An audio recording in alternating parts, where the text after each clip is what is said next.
جرى احتلم فأفتاه بعض الناس بوجوب الغسل، اغتسل فمات. فقال صلى الله عليه وسلم: قتلوه قتلهم الله، هلا سألوا إذا لم يعلموا. هلا سألوا إذا لم يعلموا. بسم الله الرحمن الرحيم.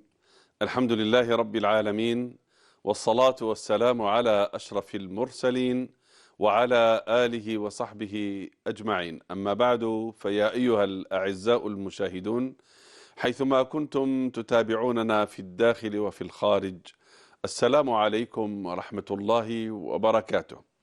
ألقاكم في هذا العدد الجديد من حصتكم هلا سألوا عبر الخامسة، قناة القرآن الكريم من الجزائر. ألقاكم في أسئلتكم التي بعثتم بها إلينا عن طريق البريد الإلكتروني. البريد الإلكتروني الذي يظهر بين الحين والآخر أسفل الشاشة في هذه الحصة المسجلة، كما يظهر أيضا في الحصص التي تأتيكم على المباشر. كما يمكنكم أيضا متابعة الحصة عن طريق الرابط الذي يظهر أسفل الشاشة، رابط التلفزيون الجزائري. من خلال هذا الرابط يمكنكم متابعة الحصة، كما يمكنكم أيضا إعادة مشاهدتها. كل التوفيق لكم إن شاء الله، حتى نزاوج بين الأمرين لمن كانوا يشكون بعض الخلل التقني. أيها الأعزاء، أسعد بلقائكم مرة أخرى، وهذه أسئلتكم التي أتابعها واحدا بواحد. وقد تصلني أحيانا بعض الرسائل التي يستعجل أصحابها الرد.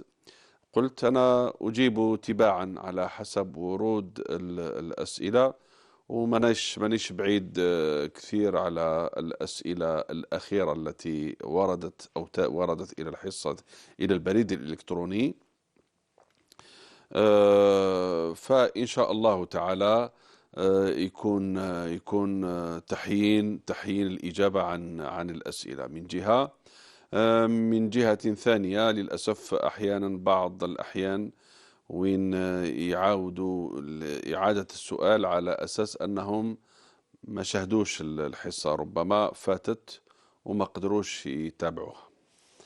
بعد هذا أبدأ بالمفتتح بسؤال تقول سيدة أو سيد لا أدري: عندما كنت أسجل في منحة البطالة، وبالتحديد يوم المقابلة، طلب مني الشخص الذي يقوم بالتسجيل في القائمة مبلغ 50 دينار، مع العلم أنه لم يطلب منا ذلك في الأيام السابقة أو الأيام التي بعدها. وحتى في ذلك اليوم عندما استلم شخص آخر القائمة لم يطلب أي مبلغ. أقصد أن ذلك الشخص كان انتهازيا. الكلام ما يتوزنش مع بعضه. أقصد أن ذلك الشخص كان انتهازيا، واستغل بعض الشباب في جنح الليل بحجة أنه سهر الليل لكي يقوم بتسجيلهم. السؤال: هل هذا المبلغ يعتبر رشوة أم لا؟ وما هي الكفارة إذا كان كذلك؟ بالنسبة للرشوة، هي ما يقدم من مال أو من كل ما ينتفع به، والحكم قائم، سواء أكان هذا الحكم عند القاضي أو عند رجل الإدارة أو عند مختلف المصالح، دون أن أسمي مختلف المصالح. فإذا كان إنسان دفع ملف ودفع معاه مبلغ مالي، هذا يسمى صريح الرشوة، لأنه لما يفرى الموضوع خلاص عطاوله الوثيقة داها وبدون اشتراط بينهما شيء، ومن بعد الإنسان قدم حاجة، هذا الحاجة اللي قدمها تسمى هدية ولا تسمى رشوة. طبعا لما نقول تسمى هدية، الحكم أيضا لا يعني الجواز دائما، لا يعني الجواز دائما، فقد تكون الهدية أيضا محرمة. لماذا؟ لأنه هذا الإنسان، احنا عندنا في الفقه يقولوا إن كان بينهما خلطة، متخالطين بيناتهم ومولفين يتهادوا بعضهم، من عاد يهدي له. أما أنه هذا الإنسان عمره ما هداله في حياته، وكتاش هداله؟ هداله كي جاء يقضي له صالحة في الإدارة، أعطى له مبلغ، قال له والله هدية مني، ما تقراهاش نقص، هدية مني. لا، هذه قراية النقص، هذه تسمى رشوة. إذا كان مدها من بعد تسمى هدية، والإنسان اللي راه خالص على الشيء في الأصل ما يجوزلوش أنه يأخذ، راه خالص على الشيء هذاك، خدام عنده راتب سواء من مؤسسة عمومية أو مؤسسة خاصة، راه خالص على هذاك الشيء، هذاك سالك عليه، هذا الإنسان لا يجوز له أن يأخذ بعد ذلك من أي مال مقابل هذا ما يعطى له. الآن هذا الإنسان خاصة إذا علمنا بأن هذا الشخص هو انتهازي كما توصفوه في السؤال، ويطلب من الناس وقبل ما تفرى المسألة، هذه تعتبر رشوة. طيب الإنسان إذا وقع فيها ما هي كفارتها؟ كفارتها بالنسبة للذي يعطي المال، يمد المال، كفارتها التوبة إلى الله تعالى والإقلاع عنها والعزم على عدم العودة إليها، هذا اللي يمد. أما الإنسان اللي يدي هو اللي يأخذ، هذا كفارته أن يرد المال إلى صاحبه. المال يبقى مال حرام مش تاعك، أخذته بغير وجه حق، وعلى هذا الأساس أنت راك الآن تتكلم على أنك مديت. فلما نقول مديت، فالذي يتوجب في حقك من كفارة التوبة إلى الله، والتوبة إلى الله أن يندم الإنسان على ما فعل، من حيث أنه عصى الله. يقدر يندم الإنسان من حيث أنه قد أضر بنفسه، مد الرشوة وحكموه متلبس وأدخلوه السجن، هنا يندم، ولكن يندم لأنه السجن هو اللي ندمه. طبعا السجن ندمه، ويقدر الإنسان بعد ذلك تحسن نيته، النية تتبدل وتتغير. أنس رضي الله عنه يقول في الحديث الصحيح: جاء رجل إلى النبي صلى الله عليه وسلم فقال: يا رسول الله أعطني مالا، أعطني. فأعطاه مالا بين جبلين، واحد مال يعني. فرجع الرجل إلى أهله مزهوا فرحا بهذا المال، فكان يقول: يا قوم أسلموا، فإن محمدا يعطي عطاء من لا يخشى الفقر. يقول أنس: فكان الرجل يسلم بهذا السبب، محمد يعطي عطاء من لا يخشى الفقر، غير يقولوا له أنا مسلمين يمدلكم. قال أنس: فكان الرجل يسلم لا يريد إلا الدنيا، ثم يحسن إسلامه فتصير الآخرة أحب إليه من الدنيا وما فيها. يمكن الإنسان يغير نيته، يعني كان جزاؤه بسبب الرشوة دخل السجن، يندم على أنه دخل السجن وتحطمت حياته وتوسخ الكارت نتاعو، الوثائق نتاعو قدام الناس، ولكن بعد ذلك يتكاكى بينه وبين الله ويقول لك: يا ودي، أنا قبل ما خسرت حياتي، وقبل ما دمرت حياتي، وقبل ما دمرت أسرتي، وقبل ما درت إنني قد عصيت الله وارتكبت ما يخالف أوامره، ارتكبت النواهي اللي نهى عنها أنا درتها. هذا هو الأساس. على هذه اللي قلت يندم من حيث أنه قد عصى الله تعالى، هذا هو الأساس، من حيث إنه قد عصى الله.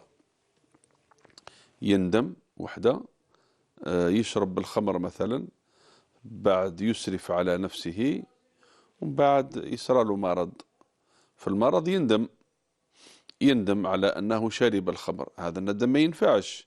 الندم من حيث أن هذا الشخص قد عصى الله بشربه الخمر. طبعا ما يمنعش أن الإنسان يندم بسبب المرض الذي أصابه بشرب الخمر، ومن بعد يتكاكل عمره ويقول واش درت؟ بسبب معصية الله تعالى والبعد عنه أصابني ما أصابني، يا رب إني تبت إليك مما قد كنت أفعل. طبعا باب التوبة مفتوح لكل الناس، باش ما نضيقوش على الناس ونقولوا لا خلاص، لا، باب التوبة باب الله مفتوح لا يغلق، لا يغلقه الله تعالى، ولا يمل أن يغفر لعبده كلما أذنب وعاد إليه، بل هو أشد فرحا مما نتصور. والحديث يعرفه كل الناس. التائب الذي تاب إلى ربه وأخطأ في تعبيره والله تعالى فرح به، حتى يعني يفرح به هذاك الإنسان من فرح تاع التوبة نتاعو، مما لقي الناقة نتاعو الله أشد فرحا منه. هذه هي الكفارة. يندم ويعزم على عدم العودة إلى هذا الذنب. خلاص قال من اليوم ما نزيدش، مستحيل نزيد نمد الدراهم. سيدة ولا سيد يقول والدتي مريضة منذ 25 سنة تقريبا، ربي يشفيها ويعافيها. لديها عروق في رجليها يوجعوا، هكذا كتبت بالدرجة يوجعوا. ذهبت لأطباء كثيرين وكلهم يقولون ليس بها شيء، وعندما تذهب للراقي يقول لها عين أو رباط، وهي لحد الآن مريضة. بما تنصحها شيخنا الكريم؟ أولا أحب أن أقول الذهاب عند الطبيب للكشف، للعلاج أو للكشف، دياغنوستيك، للكشف، الطبيب يقول لك مكان والو، ما عندك والو، الأشعة الأجهزة نتاعنا ما بينت عندك حتى مرض، مكان حتى مرض. هل يعني هذا أننا خلينا الطريق ما هيش طريق الطبيب بالضرورة أنها تكون الآن أمر تاع رقية؟ لا، ليس بالضرورة، ليس بالضرورة، ليس بالضرورة لأسباب كثيرة. السبب الأول أن الأجهزة لم تتمكن من الكشف الصحيح لسبب من الأسباب أو لخلل من الإخلالات. احتمال وارد، نعم احتمال وارد، قد يكون الاحتمال ضعيفا ولكنه وارد، هذا وحده. الأمر الثاني اللي نحب نقول عليه بعد القاعدة الأولى، أنه ماشي كما صبتش عند الطبيب معناتها بالضرورة أمر تاع رقية. الأمر الثاني نحب نقوله لهذا الراقي اللي يقول باللي عندها عين أو رباط. طيب أنت أيها الراقي، وأنا أؤمن بالرقية وأنها وسيلة من وسائل العلاج ووسيلة من وسائل الشفاء. والقرآن الكريم الله تعالى يقول وننزل من القرآن ما هو شفاء ورحمة للمؤمنين قل هو للذين آمنوا هدى وشفاء يا أيها الناس قد جاءتكم موعظة من ربكم وشفاء، كما يكون شفاء للقلوب وشفاء للعقول وشفاء للنفوس قد يكون شفاء. حتى إذا قلت هذا الكلام حتى لا يؤول على أنني أهاجم الرقية أو لا أريدها، لا، أريد أن أضع كل شيء في وضعه الصحيح، في وضعه الصحيح، حتى لا يأتي الراقي ليعالج مرضا عضويا ثم يتهم الدين ويتهم القرآن وتتهم الرقية. لا، كل شيء في موضعه. النبي صلى الله عليه وسلم كان يرقي نفسه، نعم، كان يرقي نفسه وأذن لأصحابه أن يرقوا، ولكنه عندما مرض في آخر عمره صلى الله عليه وسلم علم بأن المرض الذي أصابه ليس علاجه ليس في الرقية، ولذلك كان يأتي بالأطباء، كان يجيب الأطباء، يجيب الأطباء، والأطباء يجيب الأطباء. ثابت في الصحيح أن النبي صلى الله عليه وسلم كان يستجلب بالأطباء. السيدة عائشة رضي الله عنها كما ثبت في صحيح البخاري يقول لها ابن أختها عروة ابن الزبير ابن أسماء، عروة بن الزبير يقول يا خالة على عائشة، يا خالة، أنا خالتي، أنا ما نتعجبش من معرفتك الحديث والأحكام الفقهية وما إلى ذلك، فزوجك رسول الله صلى الله عليه وسلم أكيد.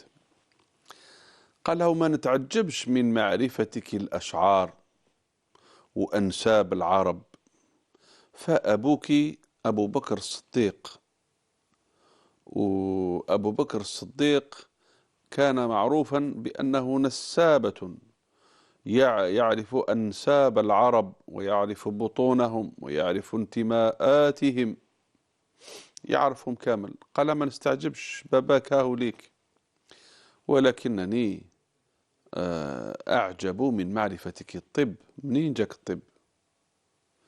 فقالت له كان النبي صلى الله عليه وسلم لما مرض كان يجيب الأطباء، وهي كانت نبيها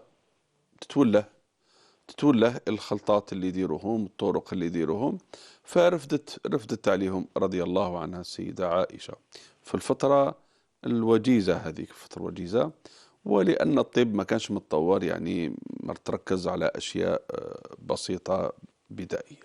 لكن محل الشاهد هو أنه النبي صلى الله عليه وسلم اعتمد على الطب في محله، اعتمد على الرقية في محلها، واعتمد على الطب في محله. ومرات احنا نخلطوا، تاع الرقية نروحوا عند الطبيب وتاع الطبيب نروحوا عند الرقية، ما نعرفوش.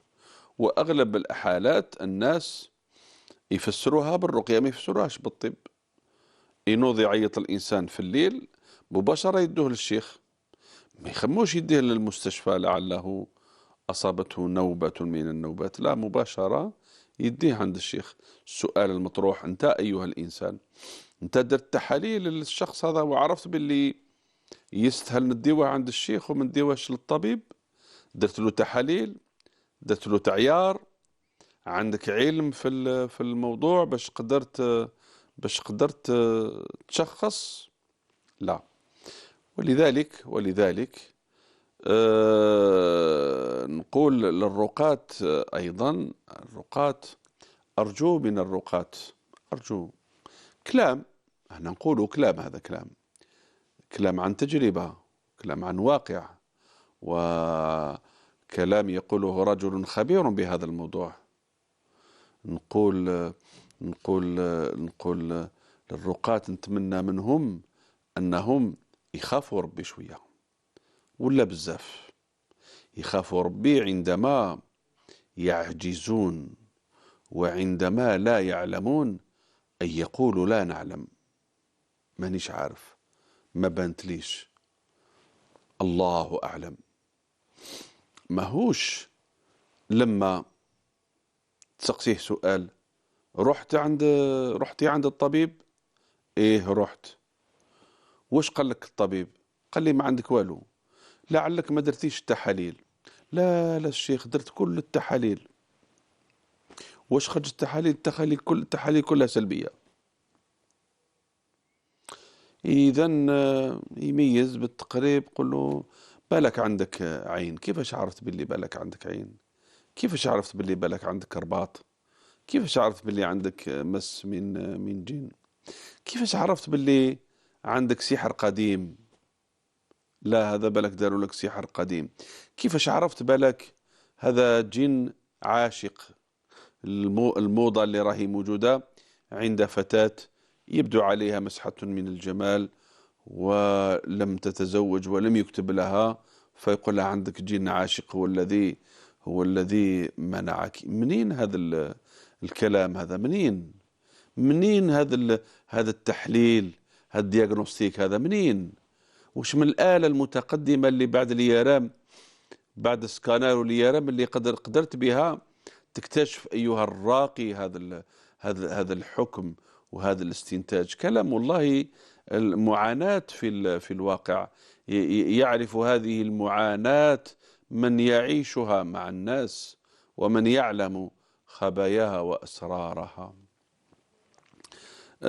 منين عرفت بأنه عندك مس من جن طيار؟ منين عرفت؟ منين عرفت بأنه عندك ريح ماشي جن، عندك ريح يقرأ له ما يسقطش على الأرض، ما يسقطش ما يطيحش، يشوفه زغد شوية يقول له عندك ريح تاع جن، ريح. منين هذا الكلام؟ الرقاة في كثير من الأحيان ما نتهمش نيتهم، لا أتهم نياتهم، ولكنني أتهم قصورهم وجهلهم أيضا بالموضوع. يوسف عليه السلام عندما توجه إلى عزيز مصر قال اجعلني على خزائن الأرض إني حفيظ عليم. حفيظ إنسان تقي مؤمن خاف ربي، نعدل، ما نخونش ما نسرقش، ندير العدل بين الناس، هذه أخلاق. عليم خبرة، خبير، عنده الخبرة، كومبيتونس كومبيتون. ها زوج حوايج مختلفين من بعضهم، كل واحدة وحدها. بمعنى أنه لما نبحث عن ميكانيكي يعني ماذا بينا نحوسوا على ميكانيكي؟ وطبعا هذا مش اتهام معاذ الله أن نتكلم، نبحثوا على ميكانيكي صادق وما يخدعش. لما يغير لك قطعة صغيرة يقول لك غيرت لك قطعة صغيرة، يغير قطعة كبيرة يقول لك قطعة كبيرة، يغير لك عدة قطع يقول لك عدة قطع، غيرت قطعة واحدة يقول لك غيرت قطعة واحدة فقط. جاتك 1000 دينار يقول لك 1000 دينار، ما يقولكش 20,000 دينار، انت ما تعرفش واش دار. لا، صادق. بصح هذا الصادق بهذه الأخلاق الرافعة، هل بالضرورة يكون ميكانيكي ماهر ويعرف الميكانيك كما ينبغي؟ لا، مش بالضرورة. فيوسف عليه السلام جمعهما، الخبرة والنزاهة والصدق والإخلاص. احنا ماذا بينا نجمعهم؟ هذا جبته على المثال على الرقاة. صحيح أنت موصوف بأنك تقي، تخاف ربي، ما تديرش الشركيات، ما تديرش الخزعبلات، ما تديرش، ولكن هل عندك علم؟ العلم شيء آخر، هل عندك علم بالموضوع؟ وكي ما تعرفش أخي قول ما نعرفش. ما تربطش الناس، راك درت لهم رباط. وش معنى الرباط؟ راك شديتهم للمرض نتاعو، مرض الطبيب. انت بكلمتك عندك عين ولا عندك رباط ولا عندك جن ولا عندك ريح من الجن ولا عندك مس من الجن، ولا اعتباطا من غير أن تكون أن يعبر عن الحقيقة، راك مرته. لماذا؟ لأنه خلاص ينسى الطبيب، ولعل داءه عند الطبيب، ينسى الطبيب، يشد فيك أنت، يشد فيك، ولما يشد فيك ترقيله ترقيله ترقيله، بعد مدة ما كان والو، تقول له الله أعلم يعني، شوف واش يدير، يولي يحوس على راقي ثاني، ويحوس على راقي ثالث، يحوس على راقي رابع، طبيب ينساه. وإذا كان راح الطبيب بعد 4 رقات ولا 5، بمعنى بعد مدة الطبيب يقول له طفرت، راك جيت متوخر بزاف، المرض راه مشى فيك، لو كان جيتني من النهار الأول لو كان عالجتك. بمعنى أنه فيه أخطاء قاتلة، فيه أخطاء قاتلة يعرفها اللي راه يعيش في الواقع.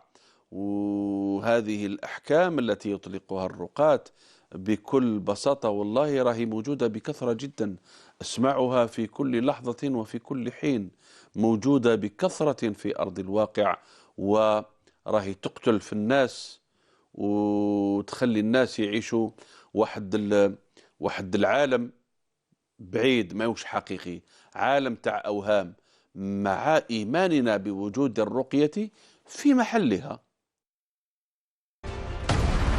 قناة القرآن الكريم، جزائرية الروح، عالمية الرسالة.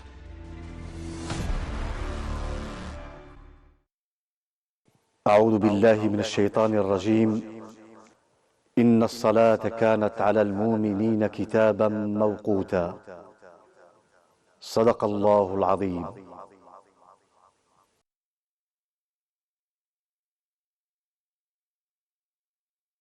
الله أكبر،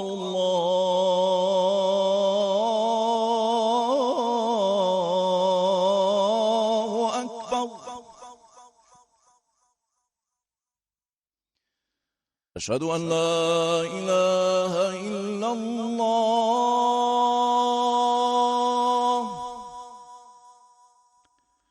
أشهد أن لا إله إلا الله.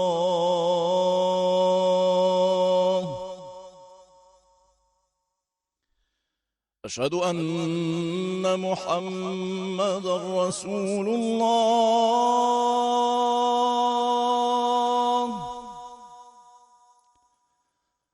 أشهد أن محمدا رسول الله.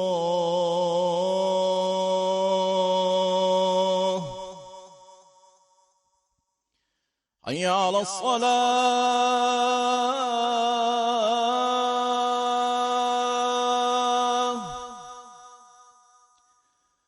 حي على الصلاة،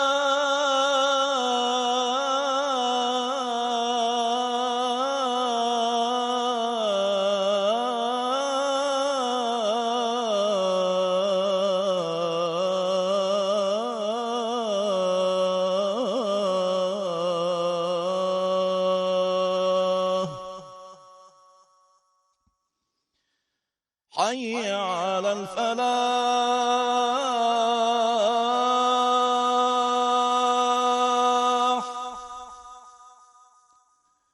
حي على الفلاح.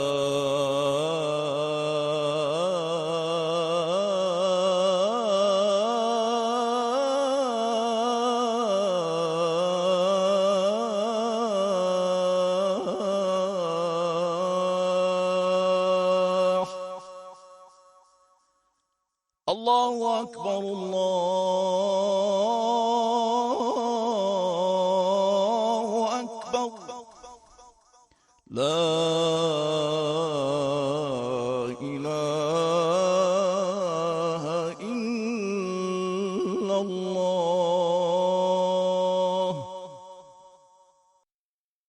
اللهم رب هذه الدعوة التامة والصلاة القائمة، آت محمدا الوسيلة والفضيلة وابعثه مقاما محمودا الذي وعدته.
أي الأعمال أحب إلى الله؟ قال: الصلاة على وقتها. رواه البخاري.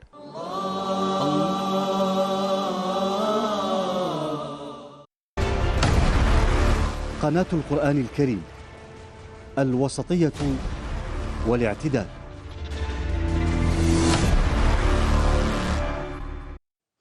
عندما توجد متطلباتها. أما في كل دورة في كل لحظة يمد العناوين هذه، اتقوا الله لنتقي الله في هذا الأمر. الأمر ما هوش سهل. من قال لا أعلم علمه الله. كي تغيب عليك ماشي كي يرعش لك الإنسان يزغد لك. شكون اللي قال لك كي تقرأ عليه القرآن ويصاب برعشة؟ شكون اللي قال لك بأن هذه علامة من علامات المس؟ يعني حبيت نقول باش ما تتهمنيش بالجهل بأن من كان به هذا صحيح أننا إذا قرأنا عليه القرآن أصابته هذه الرعشة، ولكن من أصابته الرعشة عند قراءة القرآن لا يعني بالضرورة أنه مصاب. لا يعني كانش تلازم. إذا وجد لي ألم في الرأس، صداع، ثم بعد ذلك بعد مدة أكتشف بأن سبب الألم هو الضرس. هذه حقيقة ولا لا حقيقة؟ درس. طيب تقول لي تدي لي قاعدة أن ألم الضرس يسبب الصداع. حقيقة ولا مش حقيقة؟ حقيقة. عندي صداع. اللي ما يعرفش الجاهل اللي يمارسوها الرقاة يقول له عندك ألم في الضرس. لا، مش بالضرورة. يقدر يكون الصداع ناتج عن البطن، يقدر يكون ناتج عن ألم الأذن، يقدر يكون ناتج عن ألم العين، يقدر يكون ناتج عن ضربة شمس، يقدر يكون ناتج عن أمراض كثيرة لا تعد ولا تحصى. الخطأ من يوقع فيه الرقاة أنه ألم الضرس أدى إلى الصداع. إذن الصداع ناتج عن ألم الضرس، ليس بالضرورة. كل ألم الضرس يمد لك صداع، نعم، لكن ليس كل صداع يعطيك هو سبب الضرس. هكذا نفس الشيء تتعالج في هذا الموضوع. طولت فيه عمدا. لماذا؟ لأنني أرى بأن آلاما في المجتمع سببها الرقاة عندما يجهلون، عندما يستحيون أن يقولوا لا نعلم، وعندما يحترفون الرقية، وعندما يخلطون ويضربون خبط عشواء. قال يشوفوا منا أنت وقيل عندك، لا أنت يظهر لي أنت عندك مس بين فيك. فلنتق الله. يظهر لي هذا الأمر هذا كله درته مقدمة لأختنا نشكرها على هذا السؤال. لماذا؟ لأنه حبيت نعالج به واقع للأسف الشديد راه موجود، واقع مر. الآن عدم وجود. زيدي ما نقدرش نقول لك أنا لا أستطيع أن أوجهك بهذا 3 أسطر. لا أستطيع أن أوجهك إلى الحقيقة التي تعانيها والدتك، ربي يشفيها ويعافيها، ولكن أنصح بتعميق الكشف الطبي. تعميق الكشف الطبي، لأنه الرقية عمرها ما يروح عليها الحال، ولكن المرض تاع الطبيب عنده أوقات وعنده مدة زمنية يقدر المرض ينتشر فيها. ومرض الرقية ما يخوفش، ولكن مرض الطبيب يخوف الإنسان لأنه يقدر يدير مضاعفات. ولذلك ما نتهاونش بهذا الموضوع. زيدوا ديروا. أنا نصيحتي 3 أسطر اللي موجودة. نصيحتي تعميق الكشف الطبي، وبالله التوفيق. يقول لدي سؤال عندي مدة جاءت إلينا زوجة عمي ومعها ابنتها الصغيرة. زوجة العم جابت بنت معها صغيرة، وأنا كنت في المطبخ سيدة. بعدها جاءت ابنتها الصغيرة ودخلت المطبخ، وأنا حدقت فيها النظر، حدقت فيها النظر حتى خافت وخرجت من المطبخ. والآن راني ندمة لأني تخنزرت فيها. تخنزرت يعني مستعملة في الدرجة نتاعنا، ولا هي عندها أصول لغوية. خزر، نظر إليه بمؤخرة العين. موجود كلمات في الدرجة نتاعنا يخزر، موجود يدنق اللي هي أصلها دنق النظر أي حدق إليه، مستعملة في جهات في الشرق وفي الغرب يعني موجودة. ولا أعرف ماذا أفعل، هل تكفي التوبة والاستغفار أم ماذا أفعل؟ أنت لم تقصدي الإساءة إليها، ولكن مع ذلك يمكن أن تكفري عنها بأن تعاودي ديري لقطة أخرى جميلة معها تنسيها اللقطة الأولى. هذا هو الحل. الإنسان كي يغلط مع الإنسان بلقطة يصنع لقطة ثانية، خاصة بالنسبة للأطفال. الأطفال تنصبغ فيها هذه النظرة، وعلى مش غير الأطفال. فالإنسان مليح يعاود يغير هذه النظرة بصورة أخرى. هذا هو الواجب عليك سيدتي، وبالله التوفيق. دائما نفس السائلة تقول: لدي سؤال، هل الصائم الذي يشم رائحة الطعام وهو يطهو يعني يطهو يعتبر فاطر؟ لا، رائحة الطعام، الروائح التي تنتشر من حولنا، روائح الأزهار أو روائح العطور اللي منتشرة من حولنا، لا تفطر الصائم، لا تفطر الصائم. وإلا لو كان تفطر الصائم معناتها المرأة ما تطبخش في نهار رمضان، لا، وهي تطبخ في نهار رمضان ولو كانت الرائحة زكية وتطلع، لا حرج. يقول صاحب السؤال: أنا أمتلك محلا لبيع الأدوات المدرسية، ومنذ عام تقريبا أغلقت المحل لظروف شخصية، وحاليا أريد فتح المحل لكن يوجد إشكال. يقول: الأدوات المدرسية التي ما زالت باقية في المحل كانت تباع بسعر، وحاليا نفس الأدوات تباع بسعر مضاعف 2 أو 3 مرات عن السعر القديم. فحاليا بكم أبيع الأدوات المدرسية التي عندي في المحل؟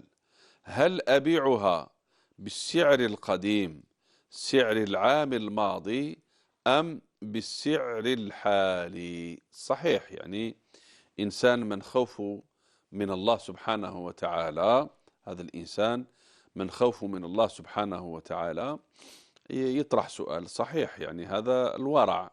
باش الإنسان، كاين إنسان تمر عليه حاجات وأشياء لا يبالي ولا يسأل، ما يسألش فيها خلاص، ما يديرش في باله كامل بأنه ممكن يكون فيها حكم فقهي، ممكن فيها حكم فقهي، ما يسألش، لا يبالي في ماله من أين اكتسب وفيما أنفق. طبعا ماشي كل الناس، الحمد لله فيه ناس. الحاجة الأولى سيدي الكريم أريد أن أقول لك بأنه لا يوجد في الشريعة الإسلامية حد معين للربح، لا يوجد. إنما يمكن كما يقدر يبيعها بنسبة مئوية هابطة، كما يقدر يبيعها بنسبة مئوية طلعة، ولكن بشروط. هذه الشروط: الحاجة الأولى لا يبيعها بأكثر مما تباع في السوق. هكذا السوق يبيعها ب1000 دينار، 1000 دينار، وانتايا تستغل جهل المشتري راك عارف بلي ما يعرفش السوق، تقول له هيا نخليها لك ب 3000 دينار، يتخدع بكلمتك، يتخدع بكلمتك، هيا نخليها لك 3000 دينار. فهو يفرح ويظن بأنها فعلا ثمنها ربما 4000 دينار أو 3500 دينار، 350 ولا 400 ألف. يفرح يقول لك نديها. هنا دخل الخداع. أولا راك بعتها أكثر مما تباع في السوق. طبعا كي نقول تباع في السوق بالتقريب، واحد يبيعها 1000 دينار يعني 100 ألف، واحد يبيعها 90 ألف، واحد يبيعها 110 ألف، واحد يبيعها 120 ألف. على بالي باللي في السوق راه يدير 100 ألف، ولكن أنا نبيعها 120 لأنه زايدة، ماشي كما اللي راهي في السوق. سلعتي هذه راهي خير من اللي راهي في السوق مثلا. أما أنها تباع في السوق أغلى، يعني ماشي أغلى، أفضل منتوج يدير 1000 دينار وانت تبيعه ب 2000 دينار، 200 ألف ولا 300 ألف، نقول لك راك تبيع غالي. لماذا؟ لأنه جاوزت سعر السوق. والنبي صلى الله عليه وسلم قال، قالوا لما قالوا له تساعد لنا، قال دعوا الناس يرزق بعضهم بعضا، كيما على حساب راهم هما متفاهمين بيناتهم، راهم عارفين شحال تندار، شحال الثمن نتاعها.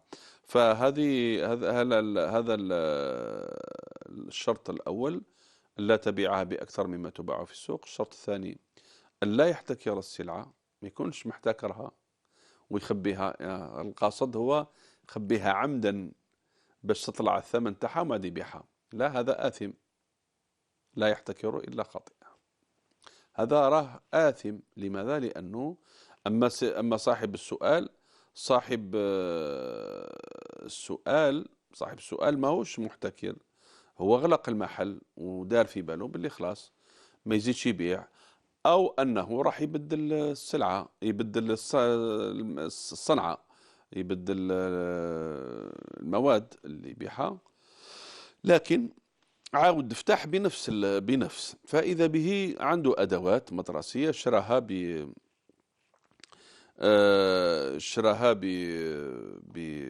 بمبلغ معين، لكنها الآن راهي تتباع في السوق بأكثر من هذا. خلاصة أقول يمكن لك أن تبيعها بسعر السوق الحالي ولو زادت على ثمنها أضعافا. هذا في الحكم الفقهي لا حرج. صحيح أنه كاين، لكن الآن لازم نفرق بين حاجتين، أنه عندي سلعة جديدة وعندي سلعة قديمة. السلعة الجديدة تشبه السلعة القديمة، لكن ما هي نفسها. هذا لا، هذا يتباع بثمنه، هذا بثمنه، هذا ثمنه. لأنه قد يقع غرر ويتخدع الإنسان. هو في الظاهر يشوفها كيف متشابهة، ولكن في الحقيقة فيه أوصاف. وهو راح قرأ في الشبكة في الانترنت باللي دخلت سلعة جديدة، يروح عند المحل يصيب السلعة القديمة تنباع، راني صدتها هذه هي نفسها وهي ليست نفسها. هنا وقع خداع، وقع غرر. ولذلك هنا يبين باللي هذه السلعة القديمة بالمواصفات القديمة، وهذه السلعة الجديدة بمواصفات جديدة. لكن إذا كانت السلعة هي نفسها، هذه أو تلك اللي جبتها ذروك، اللي جبتها الآن، تشبه تماما السلعة القديمة. هذه الآن لك أن تبيعها بالسعر الحالي. النبي صلى الله عليه وسلم، صحابي كان أعطاه دينار باش يشتري له شاتين، باش يشيلوا زوج شياه. شرى له زوج شياه، باش يشيلوا شات، النبي صلى الله عليه وسلم باش يشري له شاة واحدة، فإذا به الصحابي اشترى له شاتين اثنتين، شاتين اثنتين بالدينار، ومن بعد عاود باع شاة واحدة بدينار، بمعنى أنه جاب للنبي صلى الله عليه وسلم شاة ودينار، جاب له شاة وجاب له دينار، هو أعطى له دينار باش يشيلوا شاة، شالوا بها زوج، عاود رجع له، عاود باعهم، باع واحدة بدينار وجاب له الشاة وجاب له دينار. فالنبي صلى الله عليه وسلم كي يذكر له القصة قال: بارك الله لك في صفقة يمينك، بارك الله لك في صفقة يمينك. هذا الصحابي كان من بعد في العراق في الكوفة، كان أصبح من التجار الكبار، من أكثر أهل الكوفة مالا، لحقه دعاء النبي صلى الله عليه وسلم: بارك الله لك في صفقة يمينك. أصبح عنده المال متدفك.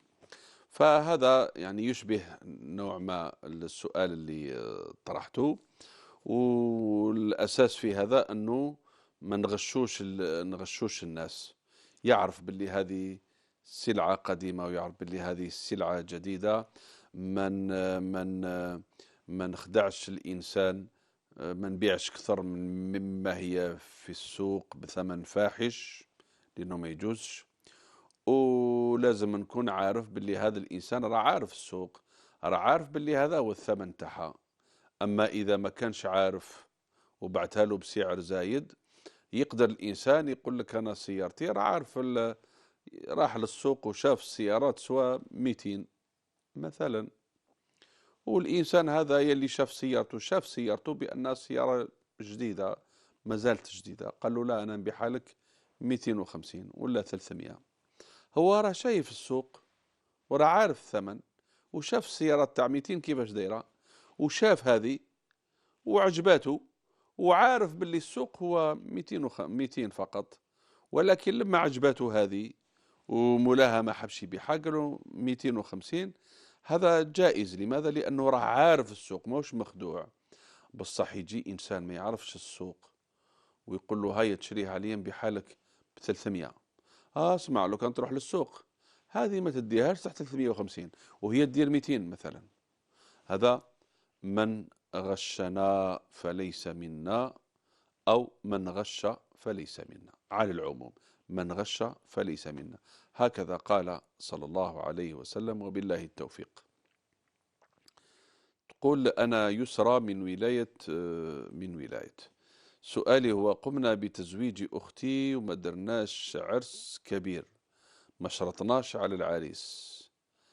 النعجة اللي يجيبوها العروس الناس ولات تقول لنا علاش ما شرطوش نعجة الحلال.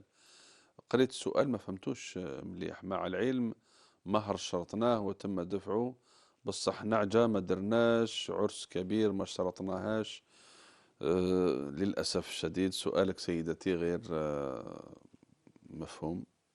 الأخت يسرى، سؤالك غير مفهوم، غير مفهوم. لا،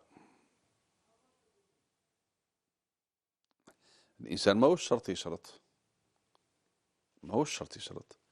يقدر الإنسان يقول أنا يشرط عليك، يقول لك هنيني بنتي، ما ترجعش ليا، العشرة بينكما مثلا، عاملها كما تعامل أمك وأختك.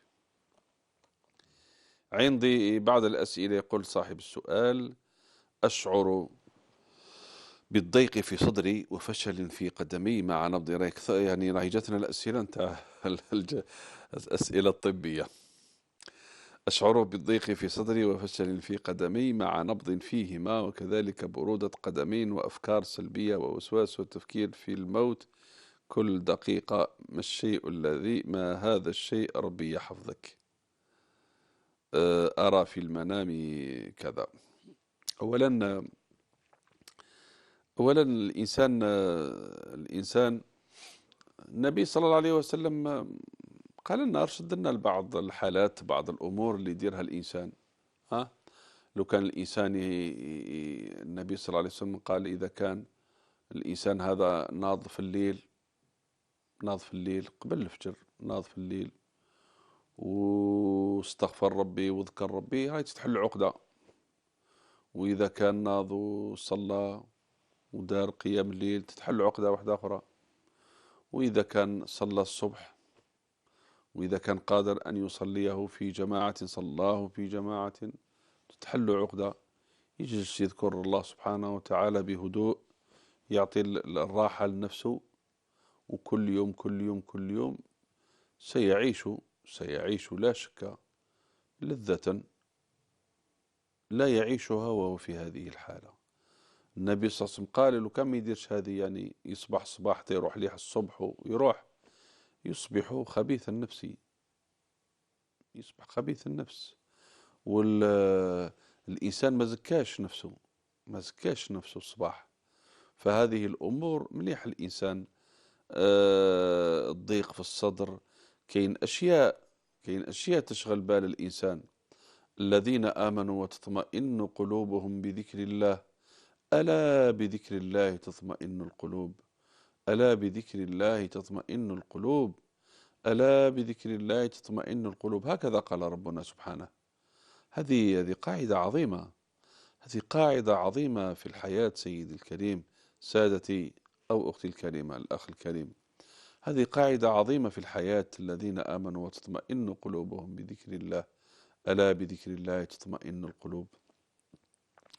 الإنسان يجتنب المعاصي. المعصية خزي، المعصية دمار، المعصية تشتيت للفكر، دمار للإنسان.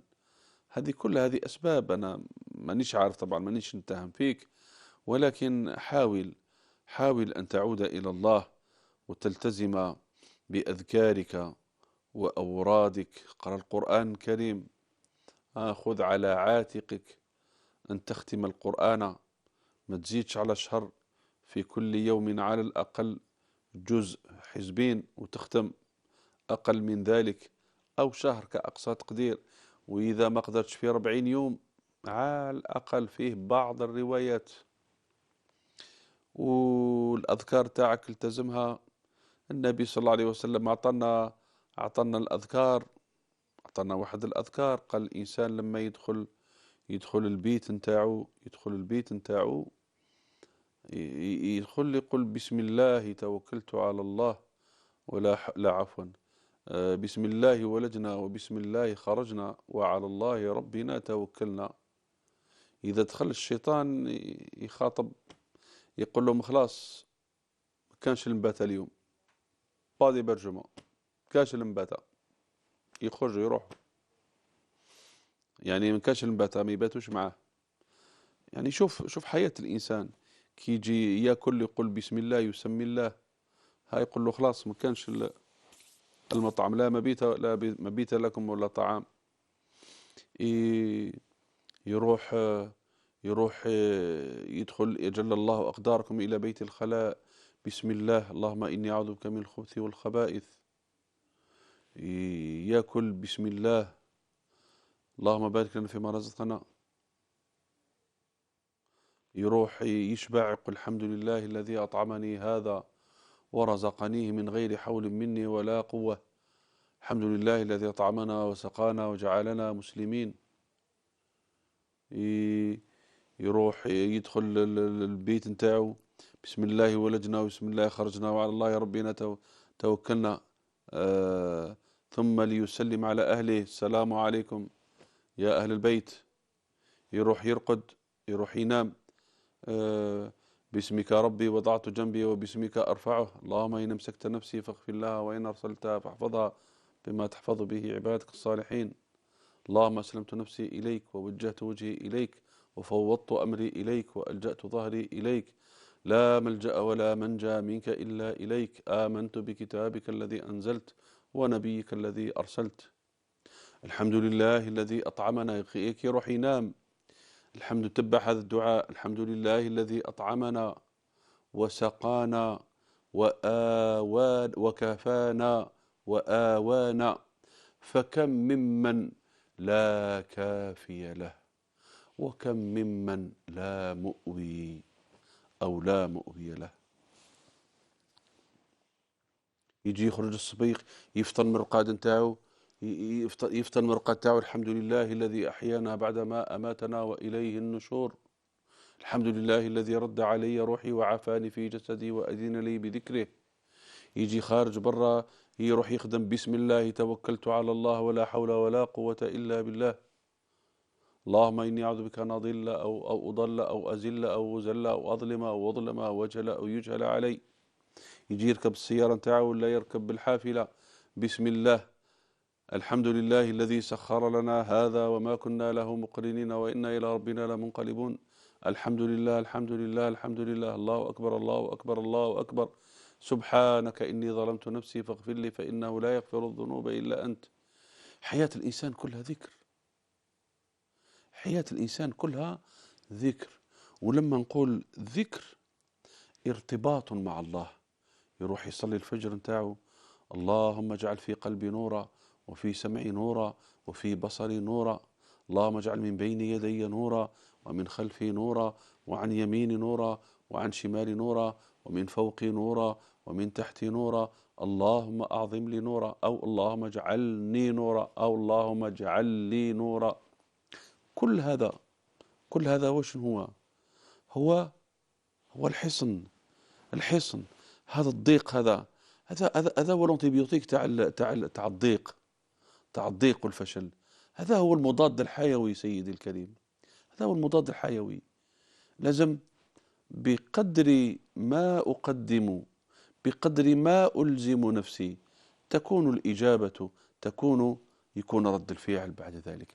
هذه الحياة اللي يعيشها الإنسان. عندما يعيش هذا يشعر بأنه يعيش مع الله في كل لحظة.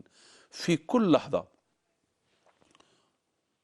ينوض من الرقاد يذكر الله تعالى، يمشي في الطريق يذكر الله سبحانه وتعالى، يشعر بمعية الله له دائما. جرب سيدي الكريم، جرب لعل. شيخنا تقول: أنا متزوجة ورأيت في المنام. لا، كان سأل السؤال الأول صاحب السؤال نفسه، قال: أرى في المنام. ما نمشيش معك، لا مع الأخ ولا مع الأخت. لماذا؟ لأن الحصة أستسمحكم فإن الحصة حصة إجابة عن الفتاوى، عن الأسئلة التي تطرح، وليست أجوبة عن الرؤى والأحلام، رغم أنه فيه رؤى، ورؤيا المؤمن جزء من 46 جزءا من النبوة كما قال النبي صلى الله عليه وسلم. لكن أحافظ على الحصة حتى تبقى حصة فتاوى وحصة إجابة عن أسئلة المتصلين أو الذين راسلونا، أو يعني سواء فتاوى ولا انشغالات. يعني كما ماشي شرط غير الفتاوى، في انشغالات في الحياة عندها جانب ديني، قد تكون فتوى فقهية وقد تكون نصيحة، ونحن نتناصح فيما بيننا.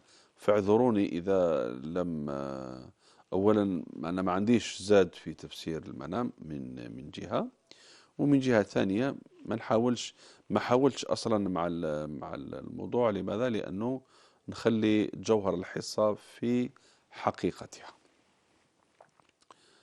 السلام عليكم. تقول: أمي اعتمرت منذ شهرين، ربي يتقبل منها ومن كل المعتمرين. قالت إنها قامت بكل أركانها وهي ذات 70 عاما، أطال الله في عمرها يا رب، لكنها كلما تنام تجد نفسها في مكة المكرمة، وهي خائفة أنها تكون قد أخلت في تمام عمرتها. علاش النظرة السلبية؟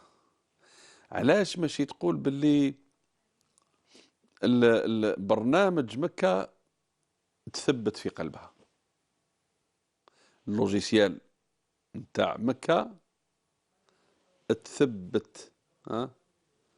تثبت بالتعبير الفرنسي اللي هو بالإعلام ستنستالي. علاش ما نقولوش باللي برنامج مكة تثبت في قلبها، من كثرة شوقها إلى مكة والبيت العتيق والطواف به وأداء الصلوات فيه، كل هذا جعلها شغوفة بها، فهي ترى مكة في منامها، وهي سعدها أن ترى الكعبة في منامها. ليس بالضرورة أن يكون هذا المنام عنوان نقصان، سيما وأنها تقول إنها قامت بكل أركانها. خلاص، ديننا سيدتي مبني على غلبة الظن وليس على اليقين. أنا بالنسبة إلي درت الأركان كاملة، طيب ما عندكش واحد 0.001 ممكن باللي ما درتش كامل؟ لا، ما يضرنيش هذا 0.0، ما يضرنيش هذا 1% أنه عندي شك. لا، شريعتنا تعبدنا الله فيها بغلبة الظن. صليت شحال من صلاة؟ مرة 4 ركعات، بالك راك غلط ودرت 3 ركعات، ما ظنيتش أنا بالنسبة إلي 4 ركعات. هي معليش، بصح احتمال أنك صليت 3 ركعات. لا سيدي الكريم، ما تديرليش هذا الاحتمال. صليت 4 ركعات، صليت 4 ركعات. ما كانش يحتمل أنه ممكن، لا ما كانش في العبادة، ما كانش يحتمل أنه ممكن، كانش. ببساطة لأن الله تعبدنا بغلبة الظن لا باليقين. ما قالناش لازم تكون متيقن 100% بأنك صليت 4 ركعات ولا صلاتك ماهيش صحيحة. لا، تعبدنا الله ولله الحمد والمنة. هذه نعمة عظيمة، نعمة عظيمة. من لا يدركها يعيش الوسواس. الوسواس يتعالج بهذه القاعدة العظيمة، يتعالج بهذه القاعدة العظيمة، قاعدة ذهبية لا يدركها كثير من الناس. وبالجهل الناس كثير يوقعوا في الخلل، يوقعوا في الوسواس. يعاود صلاته، أو العمرة لازم نعاودها، أو الصلاة لازم نعاودها. لماذا؟ لأنه لا يعلم بأن الله تعبدنا بغلبة الظن. يكفي عندك 80% صليت 4 ركعات، خلاص. 80% بأنك طفت حول الكعبة 7 أشواط، ودرت السعي بين الصفا والمروة 7 أشواط، ومن بعد قصرت صليت 2 ركعتين ورحت السعي بين الصفا والمروة، درت الحلق أو التقصير. نعم، خلاص. هذيك احتمال أنه ما أدراك بأنه 6 أشواط 7 أشواط ماشي 6 أشواط، وبالك درت 6 برك. لا، أنت بالنسبة لك درت 7 ولا 6؟ أنا بالنسبة لي درت 7. انتهى. فإن الله تعالى يقبلها 7، والحمد لله. النقص نتاعنا النبي قال الله تعالى يقول روحوا شوفوا العبد هل له من نوافل. روح شوف واش عنده، كملوا له النقص نتاعو. رحمة الله واسعة، احنا نضيقوا رحمة ربي للأسف الشديد. يشار إلي بأن وقت الحصة وصل إلى نهاية. سعدت بمرافقتكم، أرجو أن تكونوا قد سعدتم بمرافقتي. يمكنكم متابعة الحصة عبر الرابط الذي يظهر عبر الشاشة، متابعتها أو إعادة مشاهدتها، كما يمكن مراسلتنا عن طريق البريد الإلكتروني الذي يظهر على أسفل الشاشة. إلى أن ألقاكم في عدد جديد من حصتكم هل سألوا. إلى ذلكم الحين أستودعكم الله، والسلام عليكم ورحمة الله وبركاته.